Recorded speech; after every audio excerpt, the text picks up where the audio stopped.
के दो supersonic Sukhoi 35 fighter jet take off करते हैं। एक बड़े अटैक मिशन की तैयारी है। दोनों फाइटर जेट पर मिसाइल लोड है और अब टारगेट की तलाश हो रही है। पुतिन ने यूक्रेन से आगे अपनी ताकत दिखानी शुरू कर दी है। आसमान के बाद समंदर देखिए। ये रूस के एडमिरल गोर्शकोव क्लास का फ्रिगेट एडमिरल गोलोवको है। इसमें लगे एयर डिफेंस सिस्टम को चेक किया जा रहा है। ये फ्रिगेट कलिब्र और जिरकॉन जैसी मिसाइलों से लैस है। हर हथियार को आजमाया जा रहा है। बताया गया है कि बड़े टारगेट पर हमले की तैयारी है।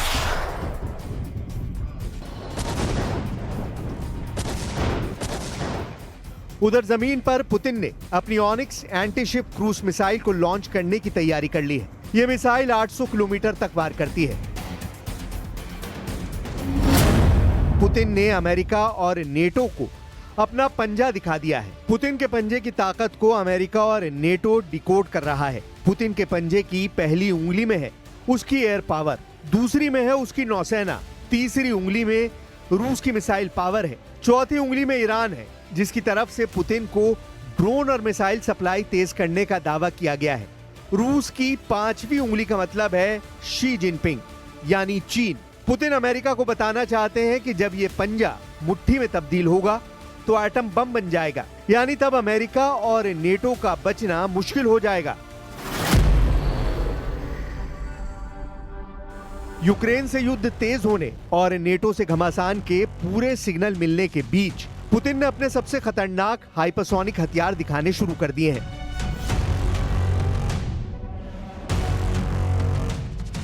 पहली है जिरकॉन मिसाइल। बैरेंट्स सागर में इस मिसाइल को दागकर पुतिन ने बता दिया है कि नेटो के अगले कदम के लिए वो खुद जिम्मेदार होगा, क्योंकि फिर पुतिन की ये मिसाइल युद्ध का फैसला करेगी। दूसरी है किंजल मिसाइल। मिग-31 फाइटर जेट पर इस मिसाइल को दिखाकर पुतिन बता रहे हैं कि समंदर के साथ आसमान से भी हाइपरसोनिक रफ्तार से मौत बरसेगी। ये दोनों मिसाइल पुतिन की सबसे तेज और सबसे घातक हथियारों में शामिल है। इस बात का ऐलान पुतिन 2024 में ही कर चुके हैं। 2024 में ही पुतिन बता चुके हैं कि उनके हाइपरसोनिक हथियार दुश्मन के खिलाफ निर्णायक साबित होंगे। Также в бою уже применялся и ударный гиперзвуковой комплекс морского базирования «Циркон», о котором в послании 2018 года даже и речи не шло. Но и эта система уже в строю. На боевом дежурстве стоят гиперзвуковые блоки межконтинентальной дальности «Авангард» и лазерные комплексы «Пересвет». Завершаются испытания крылатой ракеты неограниченной дальности «Буревестник».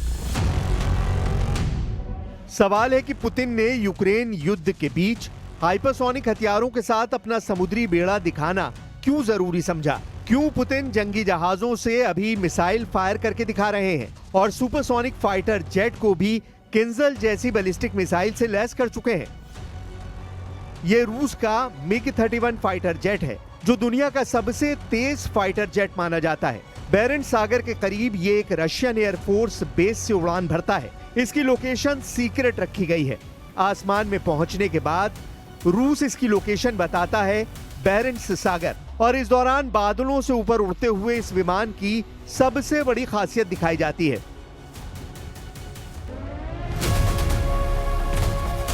किंजल मिसाइल अब मिग-31 का सबसे खतरनाक हथियार बन चुकी है। जपाद युद्ध अभ्यास के दौरान पुतिन ने इस विमान को नेटो देशों के आसपास उड़ाकर बता दिया है कि जब भी मौका आएगा उनका fighter jet hypersonic Kinjal missile को फायर करने के लिए तैयार रहेगा। अब देखिए बाल्टिक देशों के बीच रूस के एक हिस्से कालिनग्राद में क्या हो रहा है।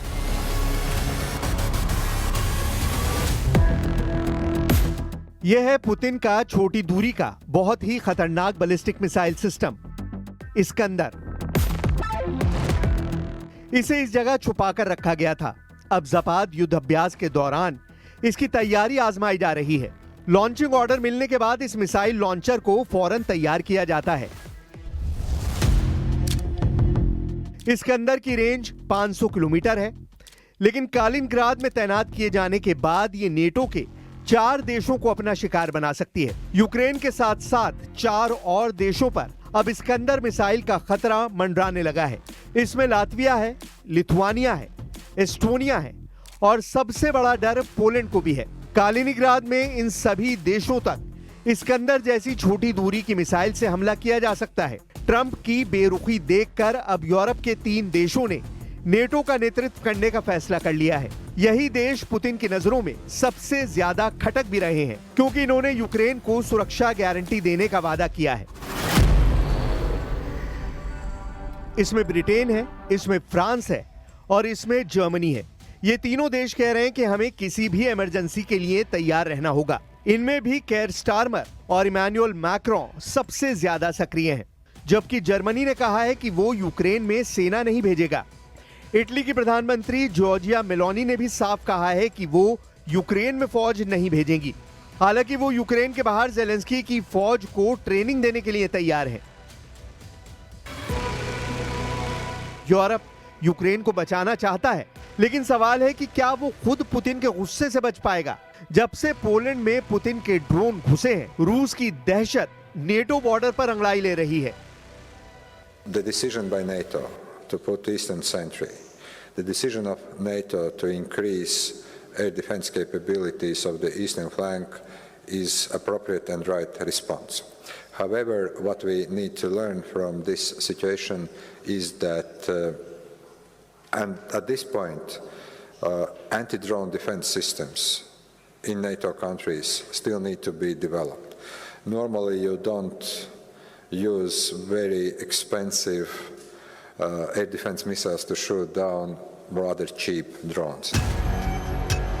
यूरोप के खौफ को देखकर अमेरिका क्या करने जा रहा है, इसे लेकर यूरोप के कैंप में कुछ साफ नहीं है। या फिर इन सबको यकीन हो गया है कि अमेरिका अब अपने दम पर कुछ ज्यादा करना नहीं चाहता। वैसे यूरोप इस बात से घबराया हुआ है कि कहीं डोनाल्ड ट्रंप अब यूक्रेन को रूस के सामने सरेंडर करने के लिए साफ शब्दों में अल्टीमेटम न दे दे। हालांकि व्हाइट हाउस में यूक्रेन पर मीटिंग करने के बाद ट्रंप ने कहा है कि यूक्रेन को अब अमेरिका से पेट्रियट डिफेंस सिस्टम के लिए मिसाइल भी मिलने जा रही है। ये वादा ट्रंप कर चुके हैं कि वो यूक्रेन को बचाने के लिए ज़ेलेंस्की को पेट्रियट मिसाइलों की सप्लाई फिर शुरू करेंगे। हालांकि इसका बिल यूरोप भरेगा, यानी यह हथियारों वाली मदद नहीं बल्कि अमेरिका के लिए एक डिफेंस डील होगी, जिसकी कीमत ज़ेलेंस्की को भी चुकानी पड़ेगी।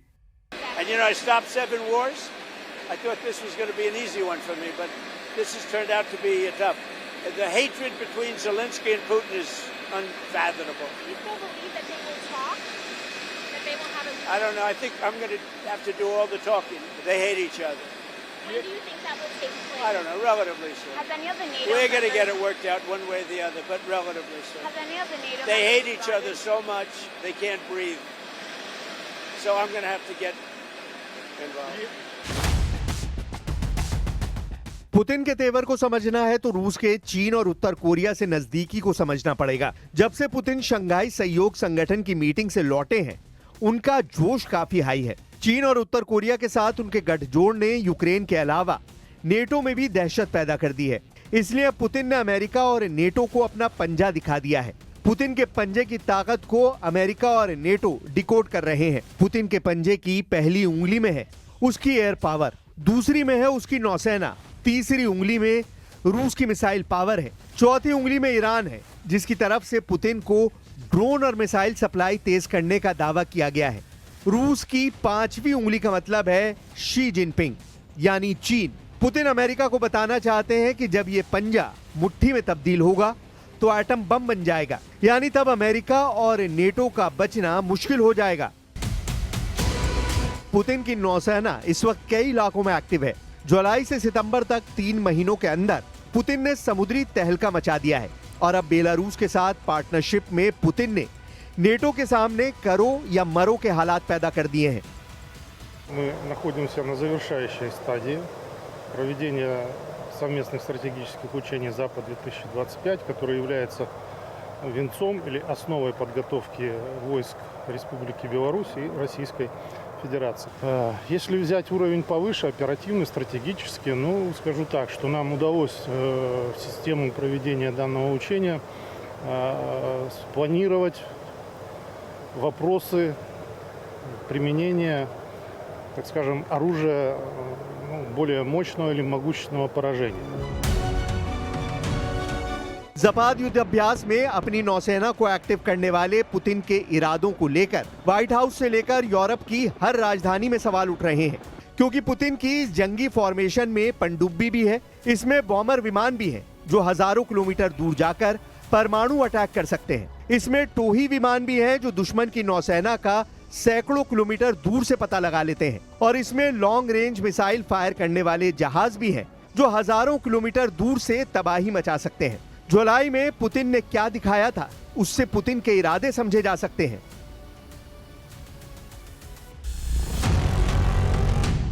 प्रशांत महासागर, आर्कटिक महासागर, बाल्टिक सागर और कैस्पियन सागर, दुनिया में इन 4 इलाकों में पुतिन ने बहुत ही खतरनाक युद्ध अभ्यास किया और इसका नाम रखा है जुलाई स्टॉर्म, यानी जुलाई का तूफान।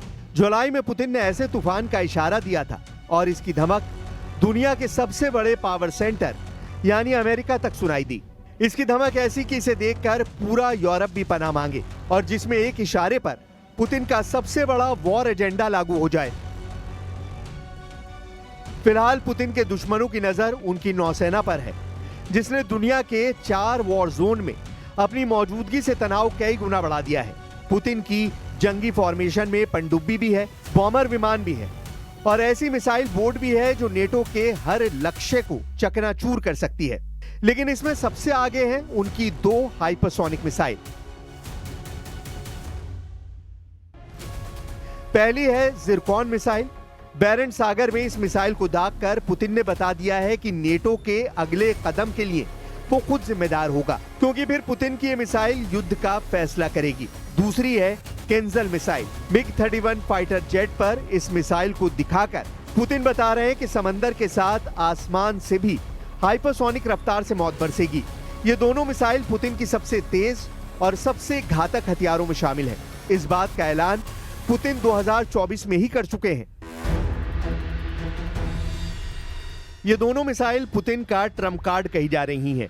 इनका जवाब पूरे नेटो के पास नहीं है। ये लॉन्च होंगी तो समझ लीजिए कि नेटो उन्हें नहीं रोक पाएगा। ये बात ट्रम्प और उनके यूरोप वाले दोस्त बहुत अच्छी तरह जानते हैं। उन्होंने जपाद में न सिर्फ इन मिसाइलों का ट्रेलर देखा है, बल्कि पुतिन का इरादा भी बहुत अच्छी तरह डिकोड कर लिया है।